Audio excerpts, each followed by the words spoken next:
right now on 5 on Your Side at 10. Tonight, the Weather First team is tracking 2 winter weather systems. One arrives tomorrow, the stronger second storm early next week. It's a tax on the earnings of St. Louis City residents and workers. Now there's a push in Jefferson City to phase it out. Tonight, the pushback from local leaders. Our top story, a rash of violence in North St. Louis County. Now a community effort to take back the streets. We got to get a handle on this from the beginning. Tonight, investigators in North County are working to solve 3 homicides in less than 3 days. Good evening, everyone. I'm Kelly Jackson. And I'm Mike Bush. The surge in violence finds neighbors calling for change and collaboration. Our Brent Solomon, who spoke with one community, now is calling on county leaders to step in. Mike Kelly, I just got off the phone with Ferguson's police chief. North County leaders aren't just battling homicides, they're also working to close other violent crimes. It's supposed to be a place of peace and recreation, not crime. Caused concern with the neighbors. And he's talking about an incident here at Jeske Park near Florissant Avenue. Thursday, police confirming a woman in her 70s was walking when 3 masked teens pointed a gun, demanding her house and car keys.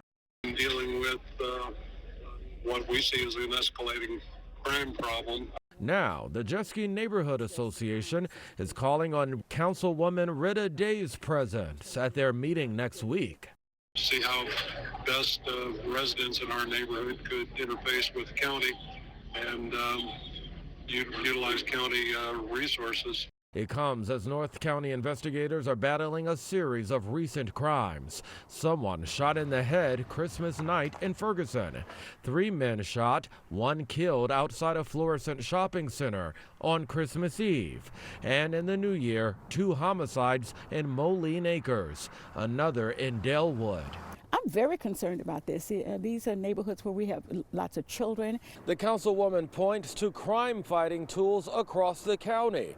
She says when crime is up, leaders need to look at keeping or expanding them, not reducing or eliminating them. The administration cut the ShotSpotter program, and but the council restored that because according to the police officers, it has been very instrumental in helping us to catch some of the criminals out there. Now she's asking neighbors and police in multiple localities to unite instead of keeping silent. And there are some hot spots in each of the areas. You know, what works with one area may work with the other, but we won't know if we don't sit down and have those kinds of conversations with each police department. Now, the Jeske Park neighborhood meeting will happen a week from today. That's at the First Baptist Church on North Florissant at 7 p.m. Well, a cold January night across St. Louis. About 24 hours from now, we could be dealing with a light mix of rain and snow. Weather First meteorologist Jim Castillo's in for Scott tonight, and he is tracking that and a bigger shot at wintry weather early next week. Yes, so 2 systems are watching, and then it gets even colder than that at the end of the 10-day forecast. So a lot to talk about. That first system, though, so tonight's temperature at 32, we're going to drop into the 20s, so it will be below freezing tomorrow morning. Now in the afternoon, we're closer to 40. But check out the winter weather advisories in purple. That does not include Missouri or Illinois, and we're not expecting that. So most of that really wintry precip is still expected to our west with this first system. So a light wintry mix of rain and snow, no major impacts with the first system, maybe in grassy areas, a trace to a ½ inch of snow. And then that stronger system on Tuesday, where is that located right now? Well, it's out in the Pacific Ocean. So once it makes landfall over Canada and also the United States, the weather computer models will take that information and give us a better idea of the exact track of this system. And it is going to be a potent storm system, a lot of wind with it, some rain, and likely a mix over to snow. We'll talk a little bit more about that in Maine weather coming up in just a bit. All right, see you then, Jim. And remember, you can get the latest Weather First forecast anytime. Just text the word weather to 314-425-5355, and we will send it to your phone. If you work or live in St. Louis City, you pay a 1% earnings tax. Now a committee of Missouri lawmakers is recommending ways to slowly do away with the tax in both St. Louis and Kansas City. But not everyone is on board. Laura Barcheski talked with several members of the committee tonight. Laura. Mike and Kelly, the committee leader tells me the majority found that the earnings tax was detrimental to the city's growth. The representatives who didn't sign that report say that's not true. In both Kansas City and St. Louis, a 1% earnings tax is deducted from workers' paychecks. For St. Louis, that brings in nearly $220 million every year and is a major funding source. It's been working for decades. It works in many, many successful cities. But that was not the opinion of the majority of the Earnings Tax Committee, which recommended both cities start to phase out the tax. It's caused the city to lose population. It's caused the city to lose businesses and growth. So we were looking for alternative ways of bringing income into the city so that wouldn't be necessary. When it comes to a lack of business growth, Representative Steve Butts says it's not due to the tax. Their biggest issue, I think, is crime, and their employees don't feel safe downtown and other areas. Butts says one thing most of the committee agreed on is getting rid of the earnings tax for low-income workers and those below the poverty line. It would give people maybe that need the tax break the most, who can least afford to pay the tax.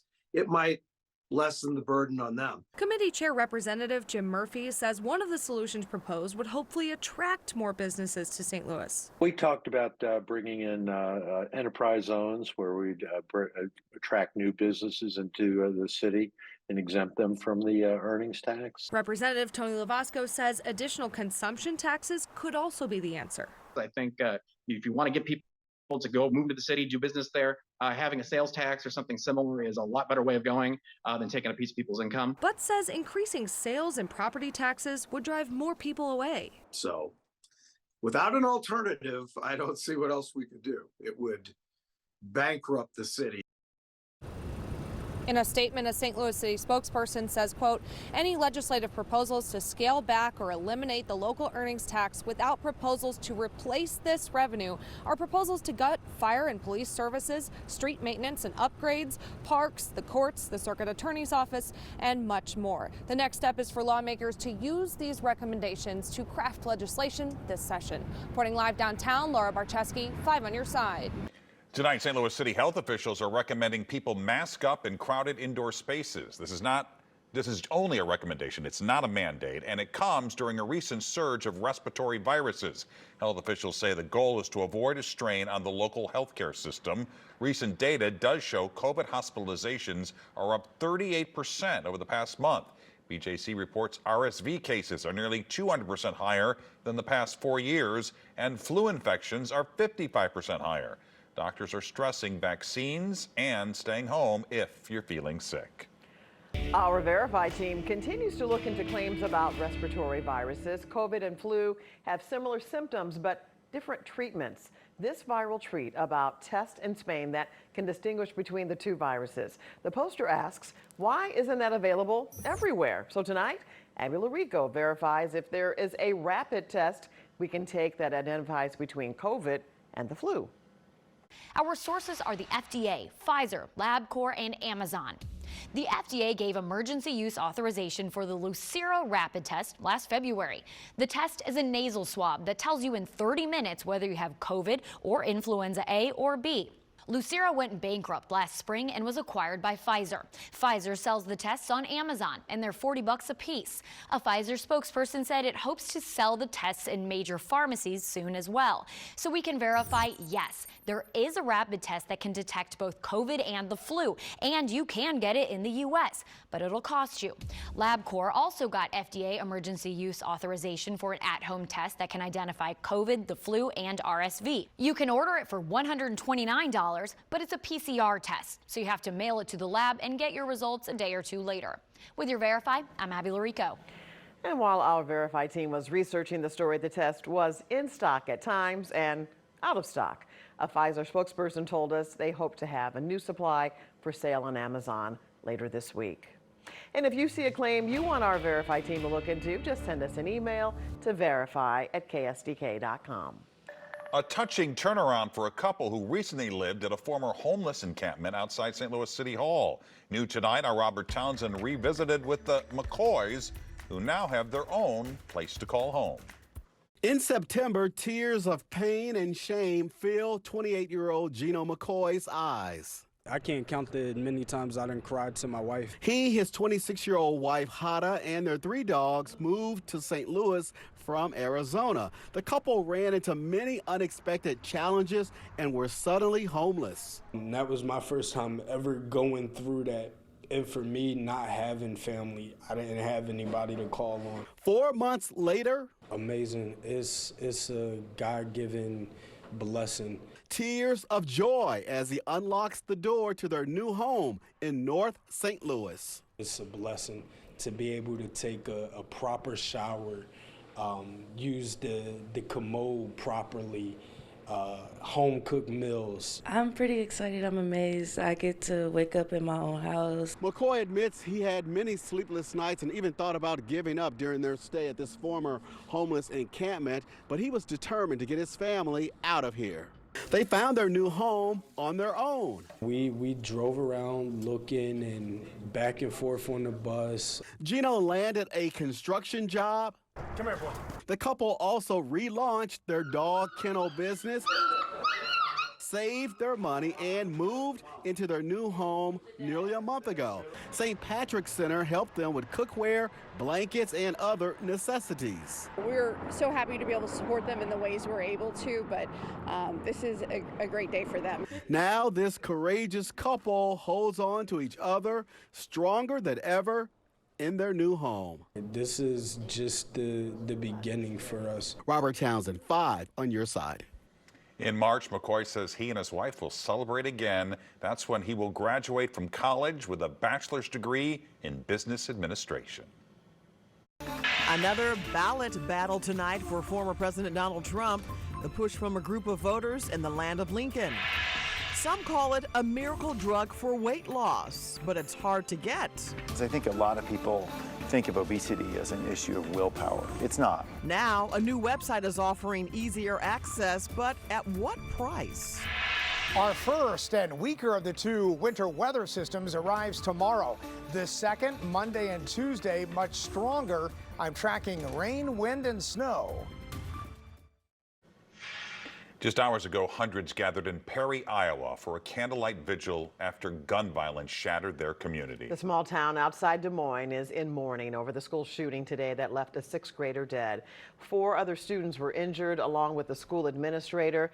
The 17-year-old gunman was a student at the school. He died from a self-inflicted gunshot wound. Police also found an improvised explosive device while clearing the school. A group of Illinois voters is seeking to bar Donald Trump from the state's 2024 ballot. The petition signed by 5 voters was filed to the State Board of Elections. It claims the former president is ineligible to hold office because of his role in the January 6th Capitol attack. The board is set to meet next week. Illinois is the latest in a handful of states where efforts are underway to keep Trump off the ballot. The U.S. Supreme Court is expected to weigh in. We have a consumer alert tonight. More than 11,000 pounds of charcuterie meat is being recalled over concerns of salmonella poisoning. The Bucetto Foods charcuterie sampler was sold at Sam's Clubs in Missouri and Illinois. The affected products have a best if used by date of April 27th of this year. If you have this product, throw it away or take it to the store for a refund. Tonight, state health officials in Missouri are reporting more probable cases of lead poisoning linked to applesauce pouches. The state is now investigating 31 cases. 3 are confirmed, 24 are probable illnesses, and 4 more are suspected. The CDC is reporting nearly 300 cases in 37 states. The cinnamon applesauce pouches were sold under the Schnucks, Wana, Bana, and Weiss brands. Health experts encourage everyone concerned about possible exposure to get tested. Whether you're gearing up for resolutions or just looking for a fresh start in 2024, tonight Consumer Reports exclusive product tests and shopping tips can help you find some seasonal savings. Consumer Reports tracks the prices of many of its top tested products all year long, so it knows exactly when they go on deep discount. Here are top products to look out for in this month's best time to buy. It's no surprise that the start of the year brings sales on items like fitness trackers, treadmills, and ellipticals. But also keep in mind that Martin Luther King Jr. Day falls in January, and this usually means big deals around mattresses. Expect more deals on mattresses later this month. In the meantime, the Casper Original Foam Mattress Queen is now on sale for $1,036 at Walmart and Best Buy. This is one of CR's top-rated foam mattresses for back sleepers. And a new set of sheets could help get your sleep back on track. These microfiber sheets from Milani, queen size, are as low as $22.78 at Amazon. And as we get into the second half of the month, look out for deals that will make the big game that much bigger. With the Super Bowl coming up, a lot of TV manufacturers and retailers have big sales on TVs. So if you're looking for a new set to watch the big game, you're in luck. This 55-inch Samsung OLED TV is as low as $1,077.95 at Amazon. This 4K OLED is among the best TVs CR has ever tested, acing its test for picture quality and viewing angle. And don't forget about the sound. This sound bar from Samsung is as low as $497.99 at ABT Electronics, Amazon, and Walmart. This sound bar comes with a wireless subwoofer, and CR says the entire system offers very good overall sound quality. Consumer Reports says keep an eye out for deals on bathroom scales, humidifiers, smartwatches, treadmills, and wireless routers all month long. Tonight, it is now easier to get access to a popular weight loss drug. This comes 2 months after the FDA approved Eli Lilly's Zepbound. It's an injection to treat type 2 diabetes, similar to Ozempic and Wegovy. That's also been approved to treat obesity. The drug maker has launched Lilly Direct, a website where patients can find a local doctor or teledoc who can prescribe the drug. Eli Lilly then delivers it directly to the patient's door. There is no financial relationship between us and the physicians or the online telehealth platforms. We're just providing offerings that patients can choose themselves and then consult with that physician. Critics worry easier access will lead to abuse of the drug by those only seeking to shed a few pounds. Zepbound costs a little more than $1,000 for a month's supply. Two big names in music will rock Busch Stadium this fall. Today, the Cardinals announced Billy Joel and Sting will perform one night only on September 27th. Tickets go on sale next Friday, January 12th on Live Nation's website. And let's check in with meteorologist Jim Castillo again. He's in for Scott with the weather first forecast. A lot of changes on the way. They're talking about snow, your favorite subject. I am cheering inside my head. Kelly has her sled ready. I don't want to show too much enthusiasm. Well, and you know, the problem with these systems, in the next two at least, the temperature, it stays up in the daytime in the 40s over the weekend coming up. So even tomorrow about 40 for the high. So that snow that comes down is going to melt really, really fast. Tuesday's system, a little bit more interesting. We'll talk about that. But good flying weather out there tonight. Here's Lambert, and the clouds are increasing. No precip today. 44 for that high, average high 41. And 32 is the current temperature. 25, though, is the average low. So we're going to stabilize in terms of the temperature. Right now, about 24 at Chesterfield, 27 Alton, but that temperature might even go up a little bit tonight. 28 for the low in St. Louis, and a lot of us in the mid-20s. And again, that Chesterfield temperature might go back up a little bit after midnight. So the purple areas here, those are winter weather advisories, probably portions of Arkansas, 1 to 2 inches of snow, and then portions of Kansas, 1 to 3. But you see that rain in Oklahoma and then snow back behind it. So this system's having trouble pulling in that colder air. But nonetheless, tomorrow afternoon, a chance of some rain, snow mixed in here, and it should be very light. And again, a trace to as much as a ½ an inch of snow expected on some grassy areas. Not everybody will see that. And then on Saturday, maybe even a little bit of a mix of rain and snow also without any problems expected. So here is that potential for Friday night into early on Saturday. And again, our eastern Illinois counties might see those grassy spots, seeing just a little bit of snow. So there's system number one. Number two's out here in the Pacific Ocean, so we'll zoom in a little bit there. That comma-shaped cloud, it has yet to actually enter the United States. Once it does, we'll get a better track of this system and a better hold on the exact track of the system. But it is expected to be a very strong storm system. And we're not only watching that low, the track of the low, but that cold air too is lacking. Let's check that out. And you can see in the 10-day forecast that we are in the 40s for high temperatures until we get to about Tuesday, when the temperature falls down into the 30s. So Monday, it starts as rain, stays rain Monday night, maybe mix a little bit on Tuesday. And then as we get into Tuesday afternoon tonight, that's when we can see that change over to snow. And then we clear up a little bit on Wednesday. But really, look at next weekend, not this one coming up, but the next one. 30s for highs and a chance of snow showers, so it's pretty chilly. And this next system is coming in early next week. That once it hits land, we'll have a better idea of the track. Right? Absolutely. All right. Yes. Jim, thanks. Yep. Frank is here with sports. Mike, the Blues had a tough test tonight, and they passed. Highlights in postgame. I'm going to show you a young man who's blowing up in the soccer world, and Joe Buck has a take on the Cardinals' offseason.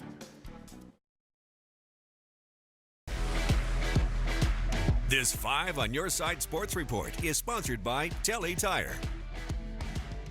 As wonderful as Craig Berube was, you can't deny the Blues have been a better hockey team with Drew Bannister. It's now 6 wins in 9 games, including a thriller against the highest scoring team in the league, the Canucks. It helps when Jordan Binnington comes out razor sharp. Look at this blocker save. He stopped 25 at 26. It also helps when Robert Thomas is spoon-feeding his teammates with perfect passes. Colton Parayko unleashed that one for his 7th goal of the season in arguably his best season. 1-1 game in the third. Speaking of his best season, Thomas with his 16th goal of the year.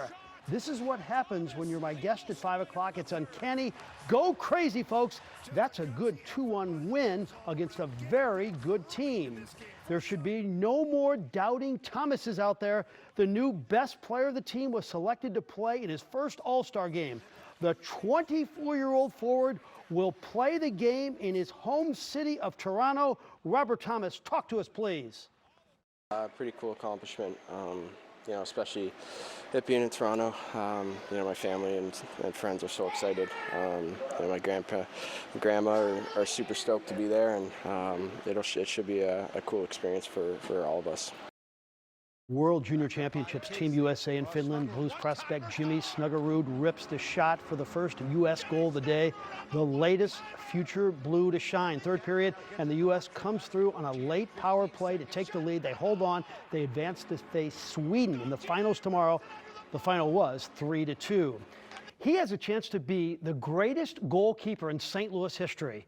And we've had some good ones, too, like Frank Borghi, the Italian stallion. But 22-year-old Patrick Schulte, the pride of Francis Howe and St. Louis University, is on the fast track to stardom. Schulte, who will be our Sports Plus Spotlight feature on Sunday night, celebrated an MLS Cup this past year as Columbus beat the LA Galaxy 2-1 for the victory. Today, he was back at the soccer park working on his craft with goalie coach Tim Kelly, who's trained 13 professionals. And I asked Patrick what that moment felt like when he became a champion. It was crazy. My heart was I was shaking, honestly, in the moment, because I knew that we were close on time, in extra time, and I was just like we were so close to winning, and the ball was in the other end of the field. And I knew that there was going to be maybe 1 or 2 last chances that they were going to have, and basically kind of once they crossed half, they blew the whistle, and I just, I honestly didn't know what I did in the moment, but at the end, after celebrating everything, looking back, it was just such a surreal moment. Harrison Bader had a nice moment today. He signed with the Mets in his hometown, a 1-year deal worth $10.5 million. This will be Bader's 4th team in 2 years. Former Cardinal hit .232 with 7 homers with the Reds and Yankees last season. But the man is still cashing checks. In terms of the Cardinals offseason, we asked an expert for his take.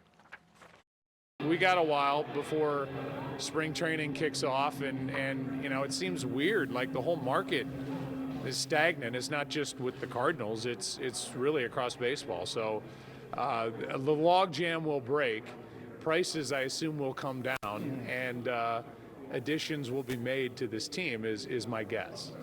I think it's a great point, because as we get closer and closer to spring training, prices do go down, and I would not be shocked if they get a steal. Well, they do need to do more. Yeah. I don't think there's any question about that. Yep. Frank, thanks. Well, officially it's not a cheese, but the Missouri State Legislature could make a St. Louis favorite official. St. Louisans love their Provel, and now get this, it could become the official state cheese of Missouri. State Representative Adam Schwadron of St. Charles County filed a bill yesterday. Of course, Provel is technically not a cheese. It's a processed cheese made of cheddar, Swiss, and provolone. All right, let's talk more food. Throughout those resolutions, Girl Scout cookie season starts in just 2 days. Scouts in eastern Missouri will begin taking orders on Saturday. They will be delivered next month. Cookie booths will open in mid-February. And get ready to spend a little more money. The price of a box of cookies this year jumping from $5 to $6. Do the do-si-dos or the thin mints? Thin mints. Oh, yeah. Tag-alongs. The tag-alongs? Nice. All of the above. There you have it. 5 on your side at 10. The Tonight Show starring Jimmy Fallon is next. Be sure to start your day with Today in St. Louis starting at 4 a.m. Have a great tomorrow.